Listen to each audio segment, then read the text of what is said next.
রহমান রহিম আল্লাহ তাআলার নামে। কেবলা বদলের ব্যাপারে মানুষদের ভেতর থেকে কিছু মূর্খ লোক অচিরেই বলতে শুরু করবে, এ কি হল, এতদিন যে কেবলার উপর তারা প্রতিষ্ঠিত ছিল, আজ কিসে তাদের সেদিক থেকে ফিরিয়ে দিল? হে নবী, তুমি তাদের বলে দাও, পূর্ব পশ্চিম সবই আল্লাহ তাআলার জন্য। আল্লাহ তাআলা যাকে ইচ্ছা তাকে সঠিক পথে পরিচালিত করেন। এভাবেই আমি তোমাদের এক মধ্যপন্থী মানব দলে পরিণত করেছি, যেন তোমরা দুনিয়ার অন্যান্য মানুষদের উপর হেদায়েতের সাক্ষী হয়ে থাকতে পারো, এবং একইভাবে রাসূলও তোমাদের উপর সাক্ষী হয়ে থাকতে পারে। যে কেবলার উপর তোমরা এতদিন প্রতিষ্ঠিত ছিলে, আমি তা এই উদ্দেশ্যেই নির্ধারণ করেছিলাম, যাতে করে আমি এ কথাটা জেনে নিতে পারি যে তোমাদের মধ্যে কে রাসূলের অনুসরণ করে আর কে তার কথা থেকে ফিরে যায়। তাদের উপর এটা ছিল কঠিন পরীক্ষা। অবশ্য আল্লাহ তাআলা যাদের হেদায়েত দান করেছেন তাদের কথা আলাদা। আল্লাহ তাআলা কখনো তোমাদের ঈমান বিনষ্ট করবেন না। অবশ্যই আল্লাহ তাআলা মানুষদের সাথে বড় দয়ালু ও একান্ত মেহেরবান।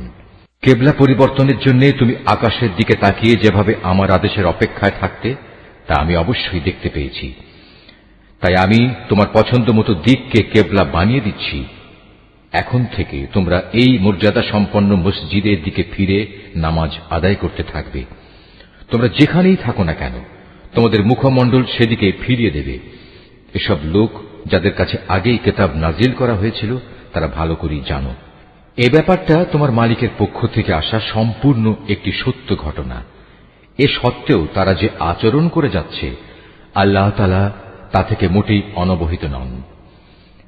যাদের ইতিপূর্বে কিতাব দান করা হয়েছে, তাদের সামনে যদি তুমি দুনিয়ার সব কয়টি প্রমাণও এনে হাজির করো, তারপরেও এরা তোমার কেবলার অনুসরণ করবে না, আর এরপর তুমিও তাদের কেবলার অনুসরণকারী হতে পারো না।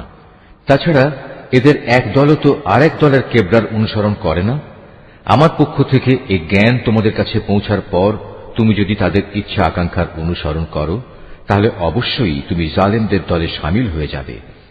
যাদের আমি কিতাব দান করেছি, এরা তাকে এত ভালো করে চেনে যেমনি এরা চেনে আপন ছেলেদের।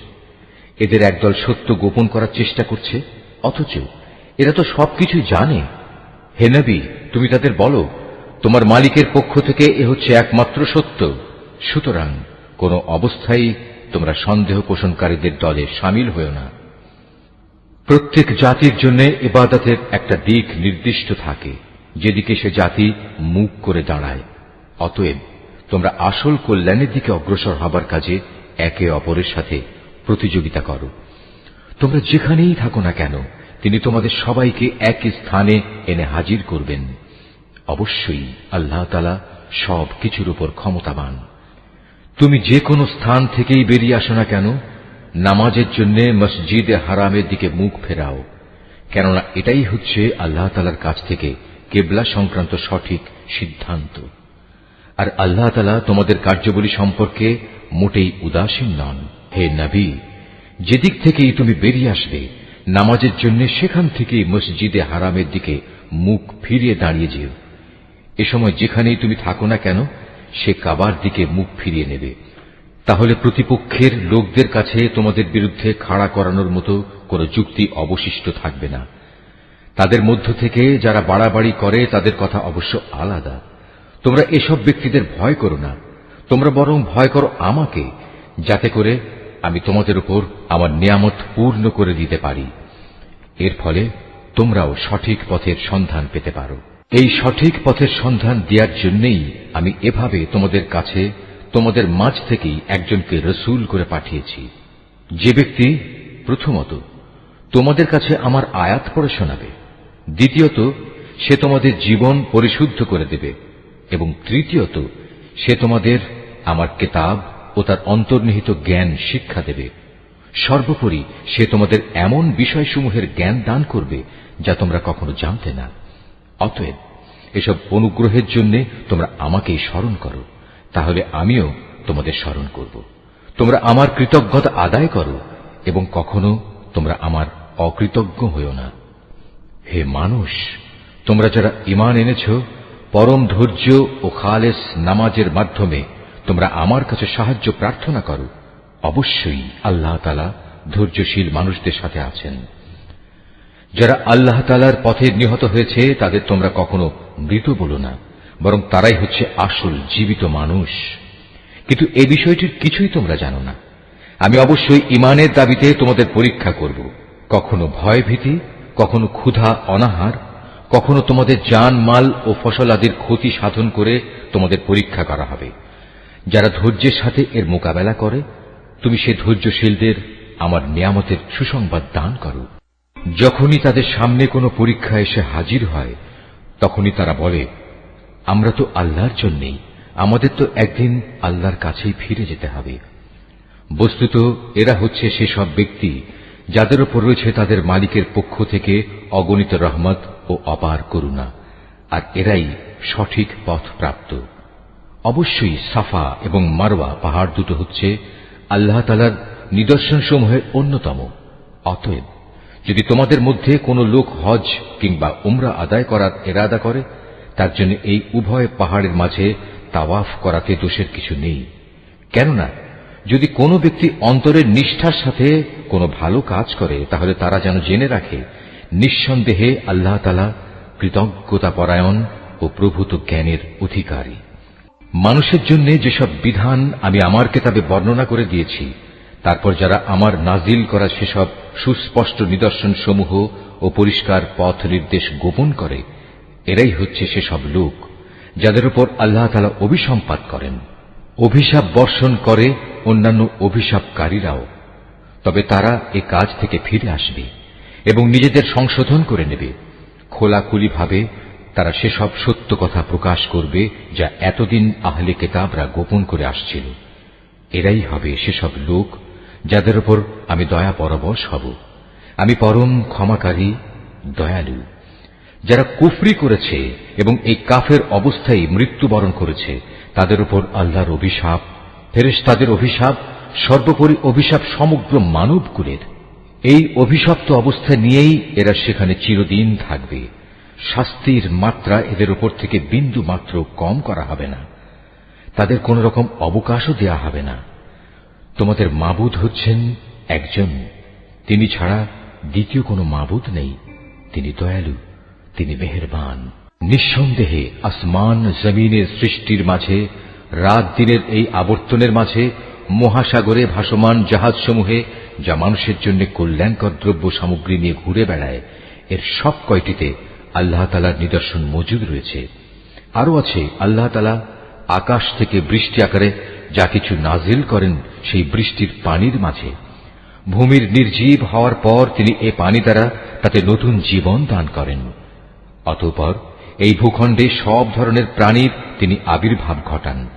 অবশ্যই বাতাসের প্রবাহ সৃষ্টি করার মাঝে এবং সে মেঘমালা যা আসমান জমিনের মাঝে বশীভূত করে রাখা হয়েছে, তার মাঝে সুস্থ বিবেকবান সম্প্রদায়ের জন্য নিদর্শন রয়েছে। মানুষদের মাঝে কিছু সংখ্যক এমনও রয়েছে যে আল্লাহর বদলে অন্য কিছুকে তার সমকক্ষ মনে করে। তারা তাদের তেমনি ভালোবাসে যেমনটি শুধু আল্লাহ তাআলাকেই তাদের ভালোবাসা উচিত।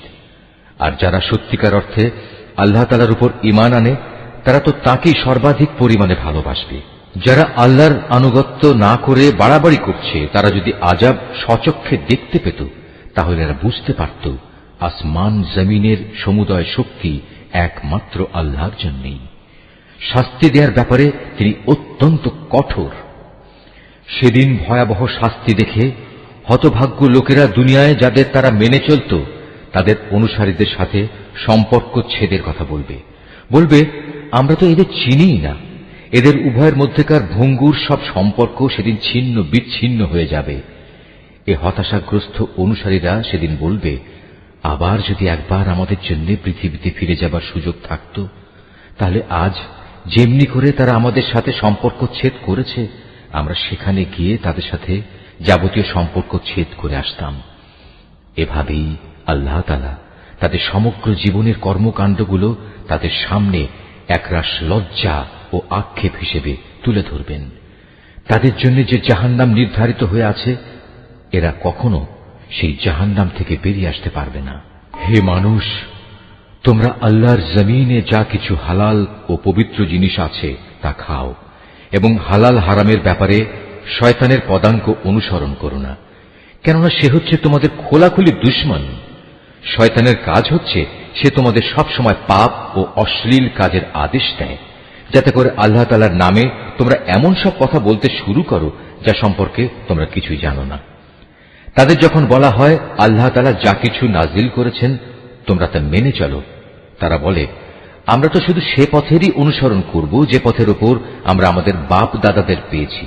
তাদের বাপ দাদারা যদি এ ব্যাপারে কোনো জ্ঞান বুদ্ধির পরিচয় নাও দিয়ে থাকে, কিংবা তারা যদি হেদায়েত নাও পেয়ে থাকে, তবু কি তারা তাদের অনুসরণ করবে? এভাবে যারা হেদায়েত অস্বীকার করে তাদের উদাহরণ হচ্ছে এমন কিছুর মতো যে তার পালের আরেকটি জন্তুকে যখন ডাক দেয় তখন পেছনের সেই পশুটি তার চিৎকার ও কান্নার আওয়াজ ছাড়া আর কিছু শুনতে পায় না। মূলত এরা কানেও শোনে না, কথাও বলতে পারে না, চোখেও দেখে না। এ কারণে হেদায়েতের কথাও এরা বোঝে না।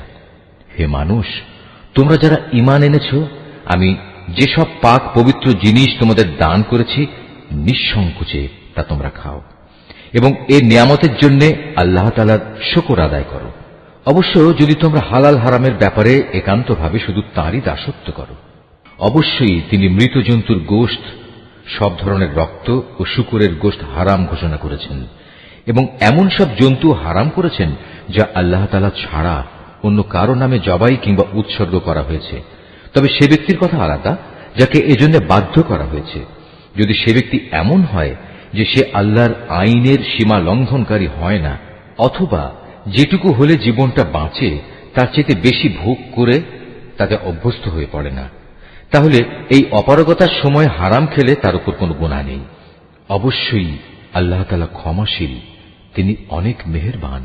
এ সত্ত্বেও যারা আল্লাহর নাজিল করা তার কিতাবের অংশবিশেষ গোপন করে রাখে এবং সামান্য বৈষয়িক মূল্যে তা বিক্রি করে দেয়, তারা এটা দিয়ে যা হাসিল করে তা হচ্ছে আগুন, যা দিয়ে তারা নিজেদের পেট ভর্তি করে রাখে। শেষ বিচারের দিনে আল্লাহ তাআলা তাদের সাথে কথা বলবেন না, তিনি তাদের সেদিন পবিত্রও করবেন না। ভয়াবহ আযাব এদের জন্য নির্দিষ্ট। এরা হেদায়েতের বদলে গুমরাহির পথ কিনে নিয়েছে, ক্ষমার বদলে তারা আযাব বেছে নিয়েছে। এরা ধৈর্যের সাথে ধীরে ধীরে জাহান্নামের আগুনের উপর গিয়ে পড়েছে। এটা এই জন্যে আল্লাহ তাআলা মানব জাতির জন্য আগে থেকেই সত্য দ্বীন সহকারে কিতাব নাজিল করে দিয়েছেন। যারা এই কিতাবে মতবিরোধে লিপ্ত হয়েছে তারা সত্য ও ন্যায়ের পথ থেকে অনেক দূরে বিক্ষিপ্ত হয়ে গেছে। তোমরা তোমাদের মুখ পূর্ব দিকে ফেরাও বা পশ্চিম দিকে ফেরাও, এতে কিন্তু কোনোই কল্যাণ নিহিত নেই। আসল নেকি হচ্ছে একজন মানুষ আল্লাহর উপর ঈমান আনবে, পরকালের উপর ঈমান আনবে ফেরেশতাদের উপর, আল্লাহর কিতাবের উপর, কিতাবের বাহক নবী রাসূলদের উপর, এবং আল্লাহর দেয়া মাল সম্পদ তাঁরই ভালোবাসা পাবার মানুষে আত্মীয় স্বজন, এতিম মিসকিন ও পথিক মুসাফিরের জন্য ব্যয় করবে। সাহায্য প্রার্থী দুস্থ মানুষ, সর্বোপরি মানুষদের কয়েদ ও দাসত্বের বন্দী দশা থেকে মুক্ত করার কাজে অর্থ ব্যয় করবে, নামাজ প্রতিষ্ঠা করবে, দারিদ্র বিমোচনের জন্য যাকাত আদায় করবে। তাছাড়াও রয়েছে সেসব পুণ্যবান মানুষ যারা প্রতিশ্রুতি দিলে তা পালন করে, ক্ষুধা দারিদ্রের সময় ও দুর্দিনে ধৈর্য ধারণ করে। মূলত এরাই হচ্ছে সত্যবাদী এবং এরাই হচ্ছে প্রকৃত আল্লাহভীরু মানুষ। হে মানুষ, যারা ঈমান এনেছ, তোমাদের জন্য নরহত্যার কিসাস তথা প্রতিশোধ কিভাবে নিতে হবে তা নির্ধারণ করে দেয়া হয়েছে, এবং তা এই যে মৃত স্বাধীন ব্যক্তির বদলে স্বাধীন ব্যক্তি দণ্ডাজ্ঞা পাবে, দাসের বদলে পাবে দাস, নারীর বদলে নারীর উপর দণ্ড প্রযোজ্য হবে। অবশ্য যে হত্যাকারীকে, যাকে হত্যা করা হয়েছে, তার পরিবারের লোকেরা কিংবা তার ভাইয়ের পক্ষ থেকে ক্ষমা করে দেয়া হয়, তার ক্ষেত্রে কোন ন্যায়ানুগ পন্থা অনুসরণ করে তা সম্পন্ন করতে হবে। এটা তোমাদের মালিকের পক্ষ থেকে দণ্ড হ্রাস করার উপায় এবং তার একটি অনুগ্রহ মাত্র। যদি কেউ এর পরেও বাড়াবাড়ি করে তাহলে তার জন্য কঠোর শাস্তি রয়েছে। হে বিবেকবান লোকেরা, আল্লাহর নির্ধারিত এই কিসাসের মাঝেই সত্যিকার অর্থে তোমাদের সমাজ ও জাতির জীবন নিহিত রয়েছে। আশা করা যায় অতঃপর তোমরা সতর্ক হয়ে চলবে। হে ঈমানদার লোকেরা, তোমাদের জন্য এই আদেশ জারি করা হয়েছে যে যদি তোমাদের মাঝে কোনো লোকের মৃত্যু এসে হাজির হয় এবং সে যদি কিছু সম্পদ রেখে যায় তাহলে ন্যায়ানুগ পন্থায় তা বন্টনের কাজে তার পিতামাতা ও আত্মীয় স্বজনের জন্য ওসিয়তের ব্যবস্থা রয়েছে। এটা পরহেজগার লোকদের উপর একান্ত করণীয়। যারা তার এই ওসিয়ত শুনে নেওয়ার পর নিজেদের স্বার্থে তা পাল্টে নিল, তাদের জানা উচিত এটা বদলানোর অপরাধের দায়িত্ব তাদের উপরই বর্তাবে। আল্লাহ তাআলা সবকিছুই শোনেন এবং সবকিছুই তার জানা। অবশ্য কারো যদি ওসিয়তকারীর কাছ থেকে এই ধরনের আশঙ্কা থাকে যে সে পক্ষপাতিত্ব করে কারো প্রতি অবিচার করে গেছে কিংবা কারো সাথে এর ফলে নাইনসাফি করা হয়েছে, তাহলে যদি সদিচ্ছা নিয়ে মূল বিষয়টি সংশোধন করে নেয়, এতে তার কোনো দোষ হবে না। আল্লাহ তাআলা বড়ই ক্ষমাশীল, মেহেরবান। হে মানুষ, তোমরা যারা ঈমান এনেছ, তোমাদের উপর রোজা ফরজ করে দেয়া হয়েছে, যেমনি করে ফরজ করা হয়েছিল তোমাদের পূর্ববর্তী লোকদের উপর, যেন তোমরা এর মাধ্যমে আল্লাহকে ভয় করতে পারো। রোজা ফরজ করা হয়েছে কয়েকটি নির্দিষ্ট দিনের জন্য। তারপরেও কেউ যদি সে দিনগুলোতে অসুস্থ হয়ে যায় কিংবা কেউ যদি তখন সফরে থাকে, সে ব্যক্তি সমপরিমাণ দিনের রোজা সুস্থ হয়ে গেলে অথবা সফর থেকে ফিরে এসে আদায় করে নেবে। এর পরেও যাদের উপর রোজা একান্ত কষ্টকর হবে, তাদের জন্য এর বিনিময়ে ফেদিয়া থাকবে, এবং তা হচ্ছে একজন গরিব ব্যক্তিকে তৃপ্তি ভরে খাবার দেয়া। অবশ্য যদি কোনো ব্যক্তি এর চাইতে বেশি দিয়ে ভালো কাজ করতে চায়, তাহলে এ অতিরিক্ত কাজ তার জন্য হবে একান্ত কল্যাণকর। তবে এ সময় তোমরা যদি রোজা রাখতে পারো, তাই তোমাদের জন্য ভালো। তোমরা যদি রোজার উপকারিতা সম্পর্কে জানতে যে এতেই কল্যাণ রয়েছে।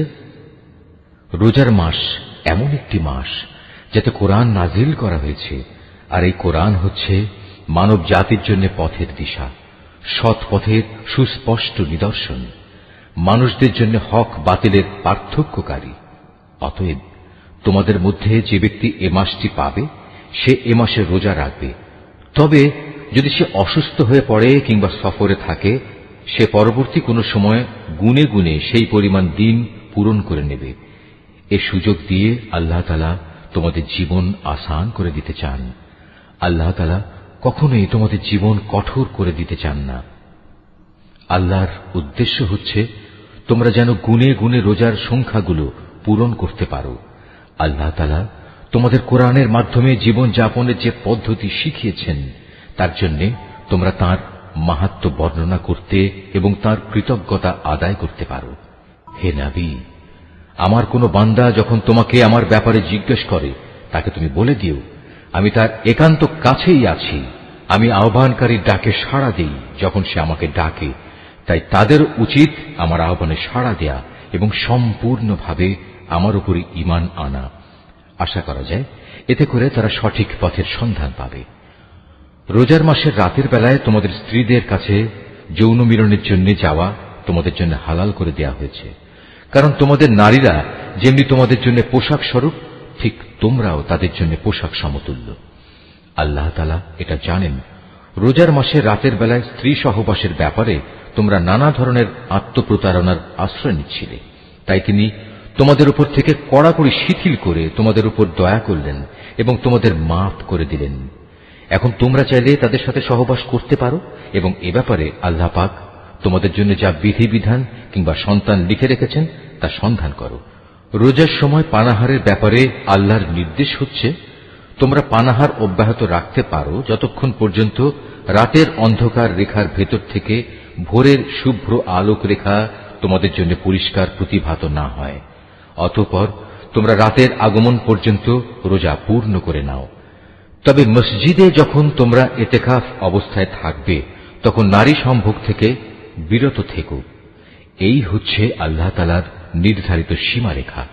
অতএব তোমরা কখনো এর কাছেও যেও না। এভাবেই আল্লাহ তাআলা তাঁর যাবতীয় নিদর্শন মানুষদের জন্য বলে দিয়েছেন, যাতে করে তারা এ আলোকে আল্লাহ তাআলাকে ভয় করতে পারে। তোমরা একে অন্যের অর্থ সম্পদ অন্যায় অবৈধভাবে আত্মসাৎ করো না। আবার জেনে বুঝে অন্যায়ভাবে অন্যের সম্পদ ভোগ করার জন্য এর একাংশ বিচারকদের সামনে ঘুষ কিংবা উপঢৌকন হিসেবেও পেশ করো না। হে নবী, তারা তোমাকে নতুন চাঁদগুলো ও তাদের বাড়া কমা সম্পর্কে জিজ্ঞেস করবে। তুমি তাদের বলে দাও, মূলত এগুলো হচ্ছে মানব জাতির জন্য একটি স্থায়ী সময় নির্ঘণ্ট, যার মাধ্যমে মানুষরা দিন তারিখ সম্পর্কে জানতে পারে। তাছাড়া এর মাধ্যমে লোকেরা হজের সময়সূচিও জেনে নিতে পারে। এহরাম বাঁধার পর পেছন দরজা দিয়ে ঘরে প্রবেশ করার মাঝে কোনো সওয়াব নেই। আসল নেকি হচ্ছে কে আল্লাহ তাআলাকে ভয় করল তা দেখা। এখন থেকে ঘরে ঢোকার সময় সামনের দুয়ার দিয়েই তোমরা আসা যাওয়া করো। তোমরা একমাত্র আল্লাহ তাআলাকে ভয় করবে। তোমরা আল্লাহ তাআলার পথে সেসব লোকের সাথে লড়াই করো যারা তোমাদের সাথে লড়াই করে, কিন্তু কোনো অবস্থায় সীমা লঙ্ঘন করো না, কারণ আল্লাহ তাআলা কখনো সীমা লঙ্ঘনকারীদের পছন্দ করেন না। যেখানেই তোমরা তাদের পাও সেখানেই তোমরা তাদের হত্যা করো। যেসব স্থান থেকে তারা তোমাদের বহিষ্কার করে দিয়েছে তোমরাও তাদের সেসব স্থান থেকে বের করে দাও। জেনে রেখো, ফিতনা, ফাসাদ, দাঙ্গা হাঙ্গামা, নরহত্যার চাইতেও বড় অপরাধ তোমরা কাবা ঘরের পাশে কখনো তাদের সাথে যুদ্ধে লিপ্ত হলো না, যতক্ষণ পর্যন্ত তারা সেখানে তোমাদের আক্রমণ না করে। তারা যদি তোমাদের সাথে যুদ্ধ করে তাহলে তোমরা তাদের সাথে যুদ্ধ করো। এভাবেই কাফেরদের শাস্তি দেয়া হয়। তবে তারা যদি যুদ্ধ বিগ্রহ থেকে ফিরে আসে তাহলে মনে রেখো, আল্লাহ তাআলা বড়ই ক্ষমাশীল ও দয়ার আধার। তোমরা তাদের সাথে লড়াই করতে থাকো যতক্ষণ না জমিন থেকে ফিতনা নির্মূল হয়ে যায় এবং আল্লাহর জমিনে আল্লাহর দেয়া জীবন ব্যবস্থা পূর্ণাঙ্গভাবে আল্লাহর জন্য নির্দিষ্ট হয়ে যায়।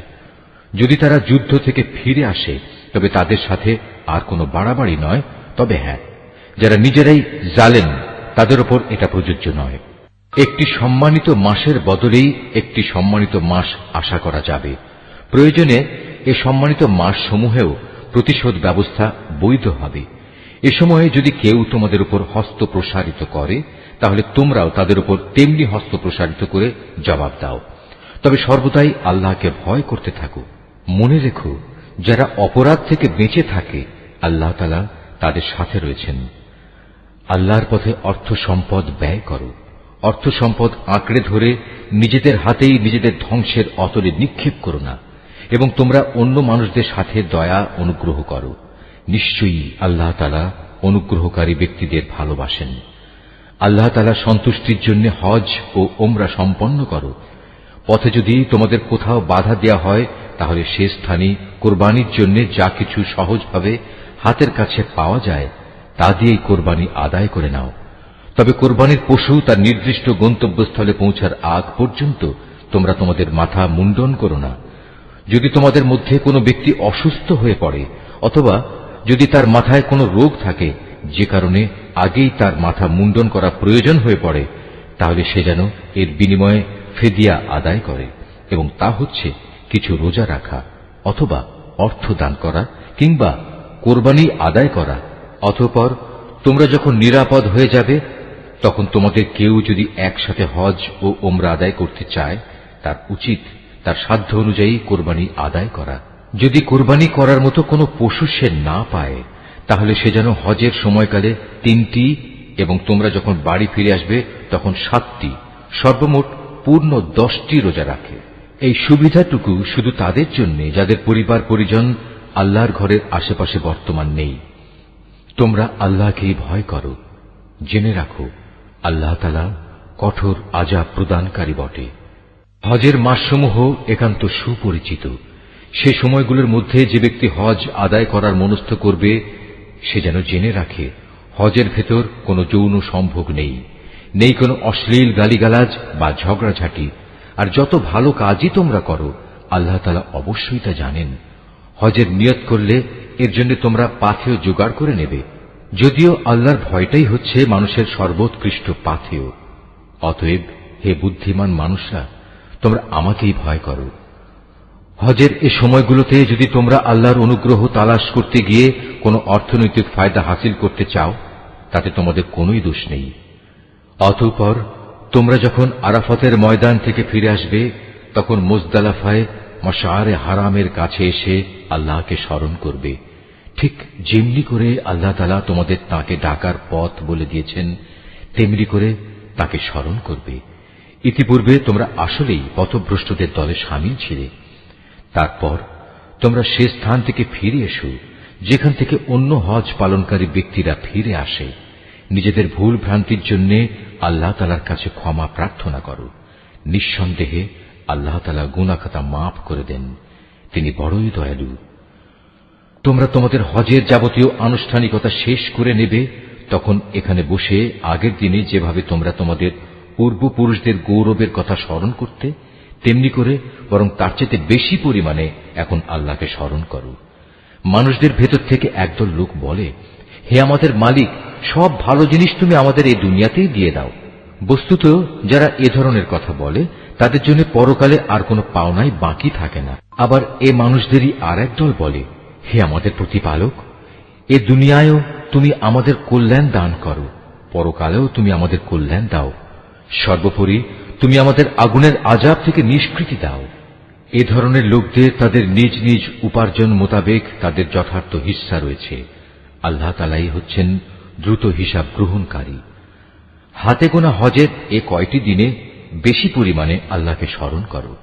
হজের পর যদি কেউ তাড়াহুড়ো করে দুদিনের মধ্যে মিনা থেকে মক্কায় ফিরে আসে, তাতে যেমন কোনো দোষ নেই, তেমনি যদি কোনো ব্যক্তি সেখানে আরো বেশি অপেক্ষা করতে চায়, তাতেও কোনো দোষ নেই। এই নিয়ম হচ্ছে তার জন্য যে আল্লাহকে ভয় করেছে। তোমরা শুধু আল্লাহ তাআলাকে ভয় করো এবং জেনে রাখো একদিন তোমাদের তাঁর কাছেই জড়ো করা হবে। মানুষদের মাঝে এমন লোকও আছে পার্থিব জীবনে যার কথা তোমাকে খুবই উৎফুল্ল করবে। তার মনে যা কিছু আছে তার উপর সে আল্লাহ তাআলাকে সাক্ষী বানায়, কিন্তু এর প্রকৃত পরিচয় হচ্ছে সে ভীষণ ঝগড়াটে ব্যক্তি। আবার সে যখন আল্লাহর জমিনের কোথাও ক্ষমতার আসনে বসতে পারে, তখন সে নানা প্রকারে অশান্তি সৃষ্টি করতে শুরু করে, জমিনের শস্যক্ষেত্র বিনাশ করে, জীবজন্তুর বংশ নির্মূল করতে চায়। মূলত আল্লাহ তাআলা কখনো বিপর্যয় সৃষ্টিকারী মানুষদের পছন্দ করেন না। যখন তাকে বলা হয় ফিতনা ফাসাদ সৃষ্টি না করে তুমি আল্লাহ তাআলাকে ভয় করো, তখন তাকে মিথ্যা অহংকারে পেয়ে বসে, যা গুনাহর সাথে মেশানো থাকে। মূলত এ চরিত্রের লোকের জন্য জাহান্নামই যথেষ্ট, আর তা হচ্ছে একান্ত নিকৃষ্টতম ঠিকানা। এ মানুষদের ভেতর আবার এমন কিছু লোক রয়েছে যারা আল্লাহ তাআলার এতটুকু সন্তুষ্টি লাভের জন্য নিজের জীবন পর্যন্ত বিক্রি করে দেয়। আল্লাহ তাআলা এ ধরনের বান্দাদের প্রতি সত্যিই অনুগ্রহশীল।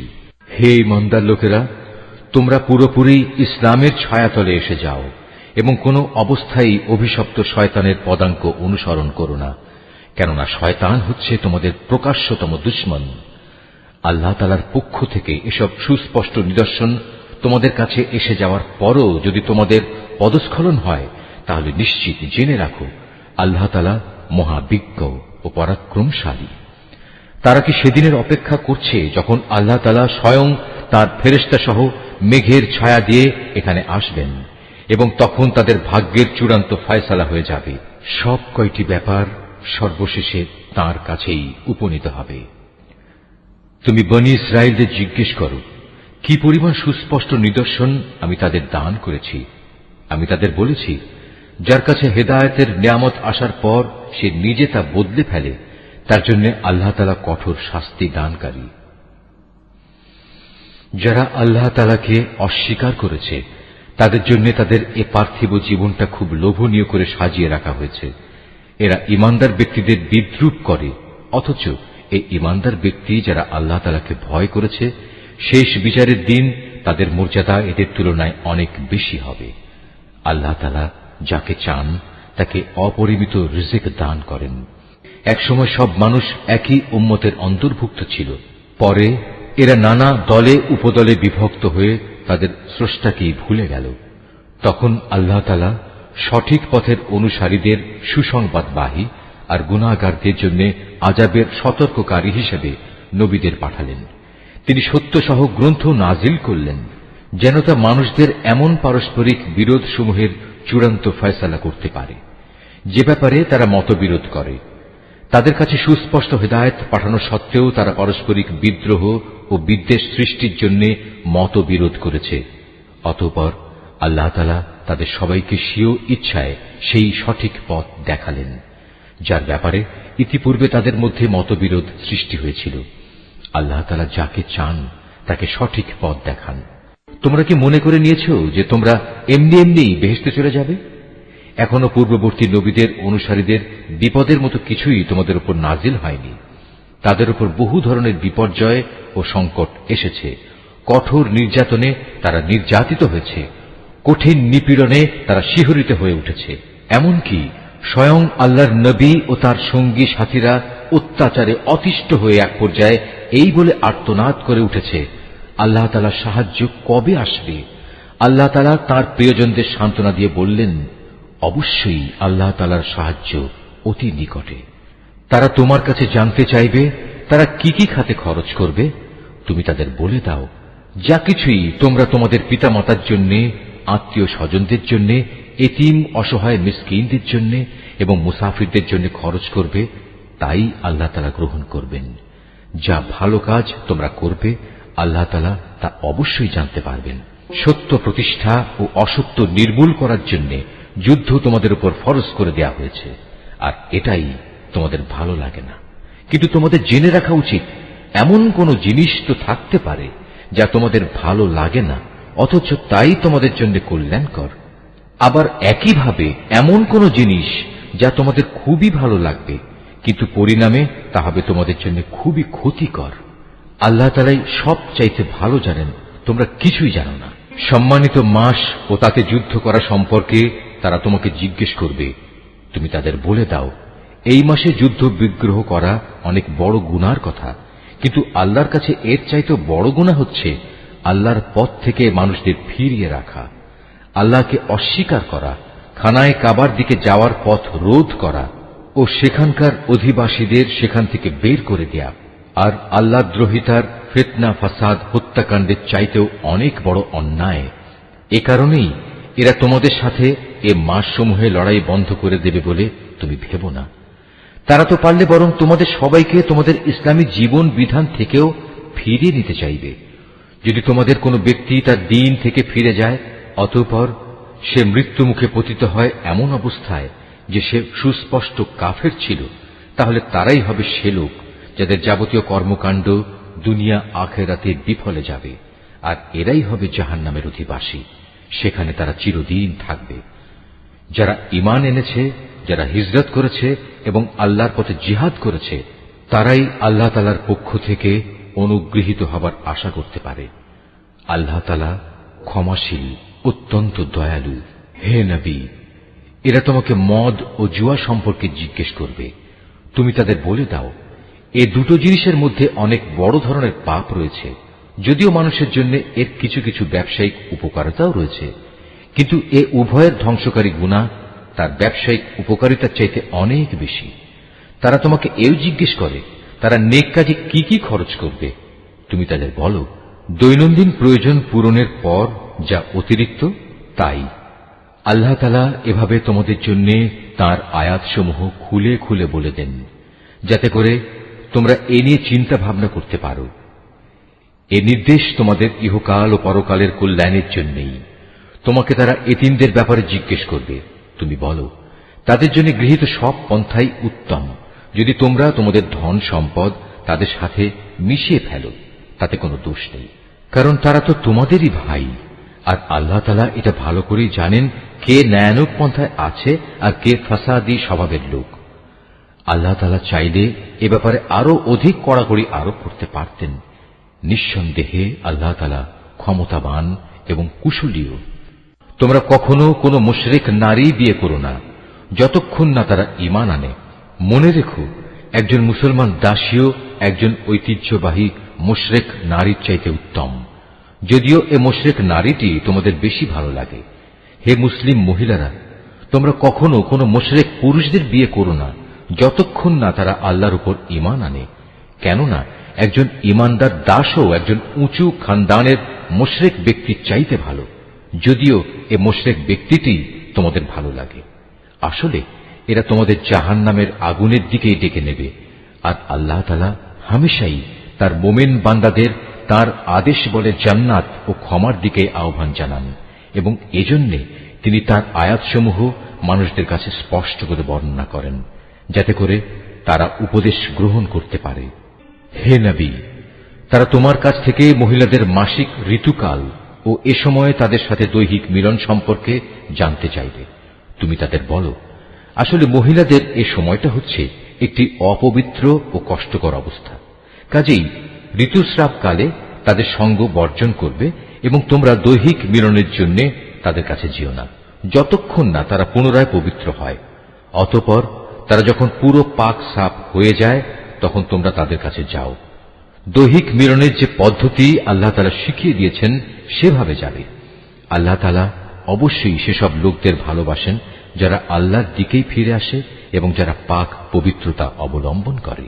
তোমাদের স্ত্রীরা হচ্ছে তোমাদের জন্য সন্তান উৎপাদনের ফসল ক্ষেত্র। তোমরা তোমাদের এই ফসল ক্ষেত্রে যেভাবে ইচ্ছা সেভাবেই গমন করো। তোমরা সময় থাকতে নিজেদের জন্য কিছু অগ্রিম নেক আমল পাঠিয়ে দাও। তোমরা আল্লাহকে ভয় করো। জেনে রেখো, একদিন তোমাদের সবাইকে তাঁর সামনাসামনি হতে হবে। মোমেনদের তুমি পুরস্কারের সুসংবাদ দান করো। তোমরা তোমাদের এমন শপথের জন্য আল্লাহর নামকে কখনো ঢাল হিসাবে ব্যবহার করবে না, যার মাধ্যমে ভালো কাজ করা, আল্লাহ তাআলাকে ভয় করা এবং মানুষদের মাঝে শান্তি শৃঙ্খলা প্রতিষ্ঠা করার কাজ থেকে তোমরা দূরে থাকবে।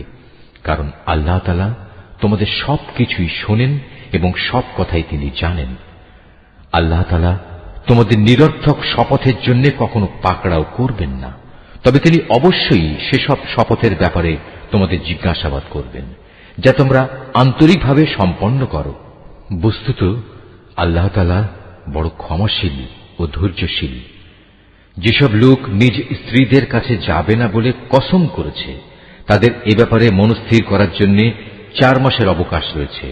এ সময়ের ভেতর যদি তারা তাদের কসম থেকে ফিরে আসে, তাহলে জেনে রেখো আল্লাহ তাআলা ক্ষমাশীল ও দয়াবান।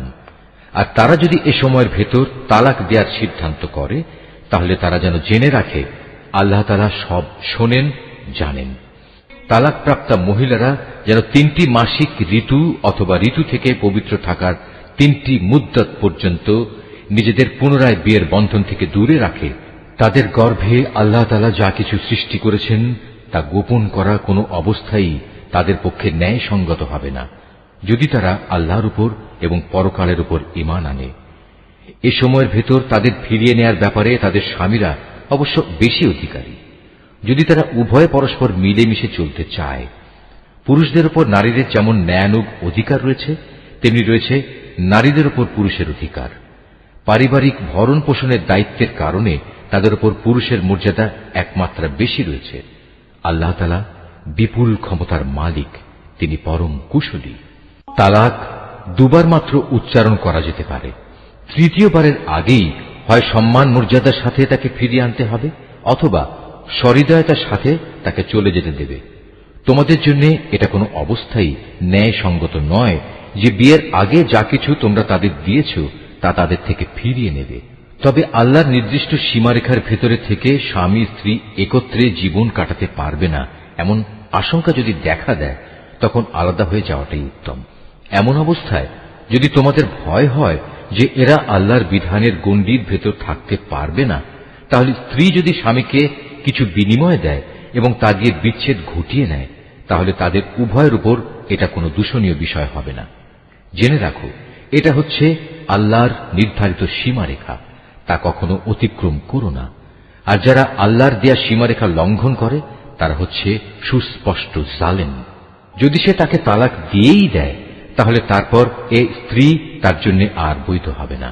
হ্যাঁ, যদি তাকে অপর কোনো স্বামী বিয়ে করে এবং নিয়ম মাফিক তাকে তালাক দেয় এবং পরবর্তী পর্যায়ে তারা যদি সত্যি মনে করে তারা এখন স্বামী স্ত্রীর অধিকার সম্পর্কে আল্লাহর সীমারেখা মেনে চলতে পারবে, তাহলে পুনরায় বিয়ে বন্ধনে ফিরে আসাতে তাদের উপর কোনো দোষ নেই। এটা হচ্ছে আল্লাহর বেঁধে দেয়া সীমারেখা। যারা এ সম্পর্কে অবগত আছে, আল্লাহ তাআলা তাদের জন্য এই নির্দেশ সুস্পষ্ট করে পেশ করেন। যখন তোমরা স্ত্রীদের তালাক দাও এবং তারা যখন তাদের অপেক্ষার সময় ইদ্দত পূর্ণ করে নেয়, তখন হয় মর্যাদার সাথে তাদের ফিরিয়ে আনো, নতুবা ভালোভাবে তাদের বিদায় করে দাও। শুধু কষ্ট দেওয়ার উদ্দেশ্যে কখনো তাদের আটকে রেখো না। এতে তোমরা আল্লাহর নির্ধারিত সীমারেখাই লঙ্ঘন করবে। আর যে ব্যক্তি এমন কাজ করে সে প্রকারান্তরে নিজের উপরে জুলুম করে। সাবধান, আল্লাহর নির্দেশসমূহকে কখনো হাসি তামাশার বস্তু মনে করো না। স্মরণ করো তোমরা ছিলে অজ্ঞ। আল্লাহ তাআলা তোমাদের উপর হেদায়েতের বাণী পাঠিয়ে নিয়ামত দান করেছেন। শুধু তাই নয়, তিনি তোমাদের জন্য জ্ঞান ও যুক্তিপূর্ণ কিতাব নাজিল করেছেন, যা তোমাদের দৈনন্দিন জীবনের নিয়ম কানুন বাতলে দেয়। অতএব তোমরা আল্লাহকে ভয় করো এবং জেনে রাখো তিনি তোমাদের যাবতীয় কাজকর্ম সম্পর্কে সম্পূর্ণ ওয়াকিবহাল রয়েছেন। যখন তোমরা তোমাদের স্ত্রীদের তালাক দিয়ে দাও, অতঃপর তালাক প্রাপ্ত স্ত্রীরাও তাদের নির্ধারিত অপেক্ষার সময় ইদ্যত পালন শেষ করে নেয়, তখন তোমরা তাদের পছন্দ মতো স্বামীদের সাথে বিয়ের ব্যাপারে বাধা দিও না। যদি তারা বিয়ের জন্য সম্মানজনকভাবে কোনো ঐক্যমত্যে পৌঁছে থাকে, তোমাদের ভেতর যারা আল্লাহ তাআলা ও পরকালীন জীবনের উপর বিশ্বাস স্থাপন করে তাদের এ আদেশই দেয়া হচ্ছে। মূলত এটা তোমাদের জন্য অধিক সম্মানের এবং অনেক পবিত্র কর্মধারা, কারণ আল্লাহ তাআলা জানেন তোমরা কিছুই জানো না।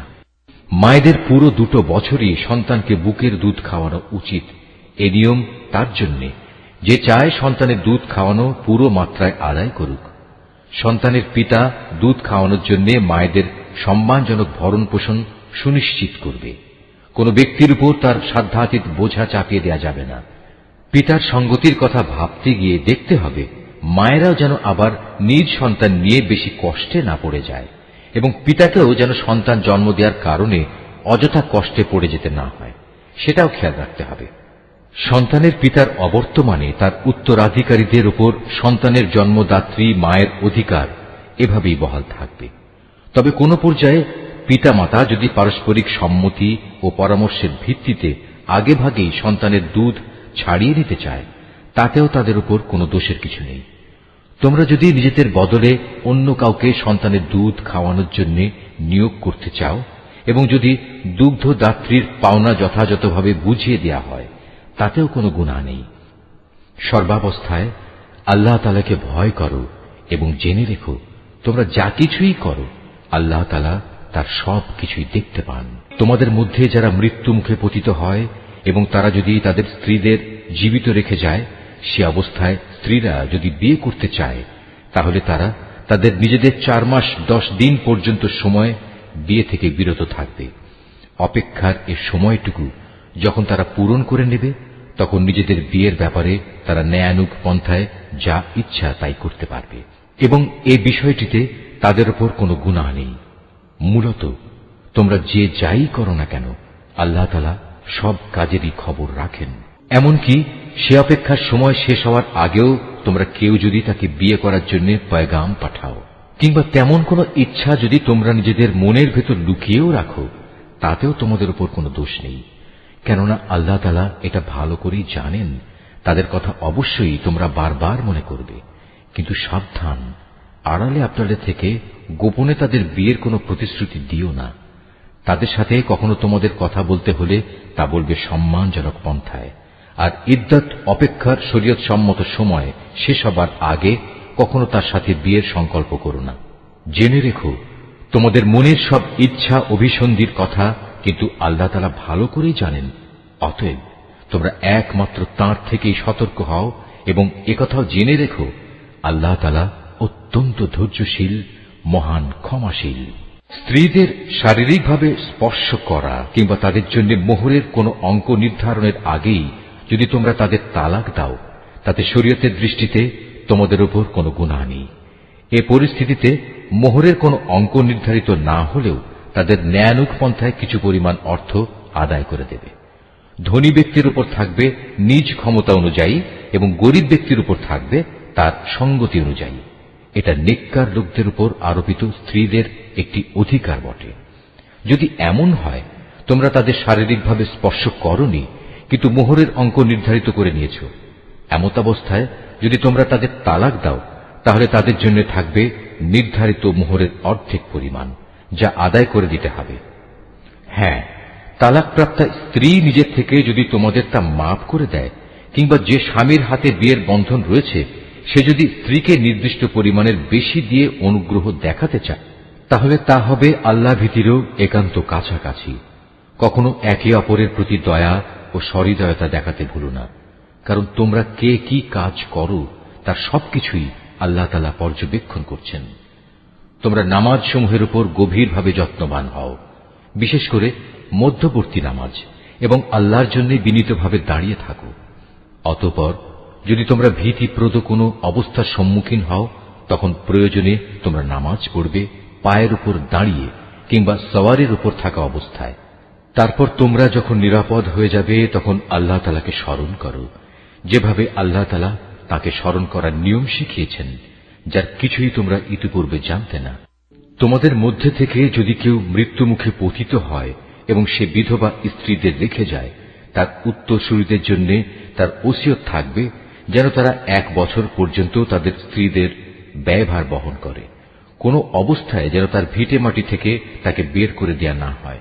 এই সময় পূরণ হবার আগে যদি তারা নিজেরাই বের হয়ে যায় এবং তারা নিজেদের ব্যাপারে কোনো ভিন্ন সিদ্ধান্ত করে কোনো সম্মানজনক ব্যবস্থা করে নেয়, তাহলে এজন্য তোমাদের উপর কোনো দোষ পড়বে না। আল্লাহ তাআলা সবার উপর শক্তিশালী, তিনি বিজ্ঞ কুশলীও। স্বামীদের উপর তালাকপ্রাপ্তা মহিলাদের জন্য ন্যায়সঙ্গত ভরণ পোষণের দায়িত্ব থাকবে। আল্লাহ তাআলাকে যারা ভয় করে, এটা তাদের উপর আরোপিত দায়িত্ব। এভাবেই আল্লাহ তাআলা তাঁর আয়াতগুলো তোমাদের জন্য সুস্পষ্ট করে বলে দিয়েছেন, যাতে করে তোমরা বুঝতে পারো। তুমি কি তাদের পরিণতি দেখোনি, যারা মৃত্যুর ভয়ে নিজেদের ভিটে মাটি ছেড়ে বেরিয়ে এসেছিল, অথচ তারা সংখ্যায় ছিল হাজার হাজার। তাদের এ কাপুরুষোচিত আচরণে রুষ্ট হয়ে আল্লাহ তাআলা তাদের বললেন, তোমরা নিপাত হয়ে যাও। অতঃপর একসময় তাদের বংশধররা সাহসিকতার সাথে জালেমের মোকাবেলা করল। আল্লাহ তাআলা তাদের পুনরায় সামাজিক ও রাজনৈতিক জীবন দান করলেন। আল্লাহ তাআলা এ ধরনের সাহসী মানুষদের উপর সর্বদাই অনুগ্রহশীল। কিন্তু মানুষদের অধিকাংশই এজন্য আল্লাহর কৃতজ্ঞতা আদায় করে না। অতএব হে মুসলমানরা, কাপুরুষতা না দেখিয়ে তোমরা আল্লাহর পথে লড়াই করো এবং একথা ভালো করে জেনে রাখো, আল্লাহ তাআলা যেমন সব শোনেন, তেমনি তিনি সবকিছু জানেনও। তোমাদের মধ্যে থেকে কে এমন হবে যে আল্লাহকে উত্তম ঋণ দেবে? যে কেউই আল্লাহকে ঋণ দেবে সে যেন জেনে রাখে, আল্লাহ তাআলা ঋণের সে অঙ্ক তার জন্য বহু গুণ বাড়িয়ে দেবেন। আল্লাহ তাআলা কাউকে ধনী আবার কাউকে গরিব করে দেন, আর সবশেষে তোমাদের ধনী গরিব সবাইকে তো একদিন তার কাছেই ফিরে যেতে হবে। তুমি কি বনী ইসরাইল দলের কতিপয় নেতা সম্পর্কে চিন্তা করনি, যখন তারা মূসার আগমনের পর তদানীন্তন নবীর কাছে বলেছিল, আমাদের জন্য একজন বাদশা ঠিক করে দাও, যেন তার সাথে আমরা আল্লাহর পথে লড়াই করতে পারি। আল্লাহর নবী তাদের বলল, তোমাদের অবস্থা আগের লোকদের মতো এমন হবে না তো, যে আল্লাহ তাআলা তোমাদের লড়াইয়ের আদেশ দেবেন এবং তোমরা লড়াই করবে না? তারা বলল, আমরা কেন আল্লাহর পথে লড়ব না, বিশেষ করে যখন আমাদের নিজেদের বাড়ি ঘর থেকে আমাদের বের করে দেয়া হয়েছে, আমাদের ছেলে মেয়েদেরও বের করে দেয়া হয়েছে। অতঃপর যখন সত্যি সত্যি তাদের আল্লাহর পক্ষ থেকে যুদ্ধের আদেশ দেয়া হল, তখন কতিপয় সাহসী বান্দা ছাড়া তাদের অধিকাংশই ময়দান ছেড়ে পালিয়ে গেছে। আসলে আল্লাহ তাআলা জালেমদের ভালো করেই জানেন। তাদের নবী তাদের বলল, আল্লাহ তাআলা তালুতকে তোমাদের উপর বাদশা নিযুক্ত করে পাঠিয়েছেন। একথা শুনে তারা বলল, তার কি অধিকার আছে যে আমাদের উপর রাজত্ব করার? বাদশাহীর অধিকার বরং তার চাইতে আমাদেরই বেশি রয়েছে। তাছাড়া অর্থ প্রাচুর্যও তো তার বেশি নেই। আল্লাহর নবী বলল, শাসন ক্ষমতার জন্য আল্লাহ তাআলা তাকেই বাছাই করেছেন এবং এ কাজের জন্য তার শারীরিক যোগ্যতা ও জ্ঞান প্রতিভা আল্লাহ তাআলা বাড়িয়ে দিয়েছেন। আসলে আল্লাহ তাআলা যাকে চান তাকেই তার রাজ ক্ষমতা দান করে থাকেন। তার ভান্ডার অনেক প্রশস্ত। আল্লাহ তাআলা যাকে চান তাকেই রাজত্ব দেন। আল্লাহ তাআলা প্রাচুর্যময় ও মহাবিজ্ঞ। তাদের নবী তাদের আরো বলল, আল্লাহ তাআলা যাকে পাঠাচ্ছেন তার বাদশাহীর অবশ্যই একটা চিহ্ন থাকবে, এবং তা হচ্ছে সে তোমাদের সামনে হারানো সিন্দুকটি এনে হাজির করবে। এতে তোমাদের জন্য আল্লাহর পক্ষ থেকে সান্ত্বনা ও প্রশান্তির বিষয় থাকবে। তাছাড়া এ অমূল্য সিন্দুকে মূসা ও হারুনের পরিবার পরিজনের কিছু রেখে যাওয়া জিনিসপত্রও থাকবে। আল্লাহ তাআলার নির্দেশে তার ফেরেশতারা এই সিন্দুক তোমাদের জন্য বহন করে আনবে। যদি তোমরা বিশ্বাস স্থাপন করো, তাহলে তোমরা দেখবে এ সব কিছুতে তোমাদের জন্য এক ধরনের নিদর্শন রয়েছে। রাজত্ব পেয়ে তালুত নিজ বাহিনী নিয়ে যখন এগিয়ে গেল তখন সে তার লোকদের বলল, আল্লাহ তাআলা একটি নদীর পানি দিয়ে তোমাদের পরীক্ষা করবেন। যদি তোমাদের মধ্যে কেউ এর পানি পান করে তাহলে সে আর আমার দলভুক্ত থাকবে না, আর যে ব্যক্তি তা খাবে না সে অবশ্যই আমার দলভুক্ত থাকবে। তবে কেউ যদি তার হাত দিয়ে সামান্য এক আঁজলা পানি খেয়ে নেয় তা ভিন্ন কথা। অতঃপর সেখানে গিয়ে হাতে গোনা কয়েকজন লোক ছাড়া আর সবাই তৃপ্তি ভরে পানি পান করল। এ কয়জন লোক যারা তার কথায় তার সাথে ঈমান এনেছিল, তারা এবং তালুত যখন নদী পার হয়ে এগিয়ে গেল তখন তারা নিজেদের দীনতা দেখে বলে উঠল, হে আল্লাহ, আজ জালুত এবং তার বিশাল বাহিনীর মোকাবেলা করার শক্তি আমাদের নেই। এ সময় তাদেরই সাথী বন্ধুরা যারা জানত তাদের আল্লাহর সামনে হাজির হতে হবে, তারা বলল, ইতিহাসে এমন অনেকবারই দেখা গেছে আল্লাহর সাহায্য নিয়ে একটি ক্ষুদ্র দলও বিশাল সেনাবাহিনীর উপর জয়ী হয়েছে। কেননা আল্লাহ তাআলা ধৈর্যশীলদের সাথেই থাকেন। তারপর যখন সে তার সৈন্য নিয়ে মোকাবেলা করার জন্য দাঁড়ালো তখন তারা আল্লাহর কাছে সাহায্য চেয়ে বলল, হে আমাদের মালিক, তুমি আমাদের সবরের তৌফিক দান করো, দুশমনের মোকাবেলায় আমাদের কদম অটল রাখো এবং অবিশ্বাসী কাফেরদের মোকাবেলায় তুমি আমাদের সাহায্য করো। লড়াইয়ের ময়দানে তারা তাদের পর্যুদস্ত লাঞ্ছিত করে দিল এবং দাউদ আল্লাহর সাহায্য নিয়ে জালুতকে হত্যা করল। আল্লাহ তাআলা তাকে দুনিয়ার রাজত্ব দান করলেন এবং তাকে রাজ ক্ষমতা চালানোর কৌশল শিক্ষা দিলেন। আল্লাহ তাআলা তাকে নিজ ইচ্ছা মতো আরো বহু বিষয়ে জ্ঞান দান করলেন। আসলে আল্লাহ তাআলা যদি যুগে যুগে একদল লোককে দিয়ে আর একদল লোককে শায়েস্তা না করতেন তাহলে এই ভূখণ্ড ফিতনা ফাসাদে ভরে যেত, কিন্তু আল্লাহ তাআলা তা চাননি। কেননা আল্লাহ তাআলা এ সৃষ্টিকুলের উপর বড়ই অনুগ্রহশীল। এ কিতাবে বর্ণিত এসব ঘটনা হচ্ছে আল্লাহর এক একটা নিদর্শন মাত্র, যা যথাযথভাবে আমি তোমাকে শুনিয়েছি। এর কোনো ঘটনাই তো তুমি জানতে না। তুমি অবশ্যই আমার পাঠানো নবী রাসূলদের একজন। নিশ্চয়ই আল্লাহ যা বলেছেন সত্য বলেছেন।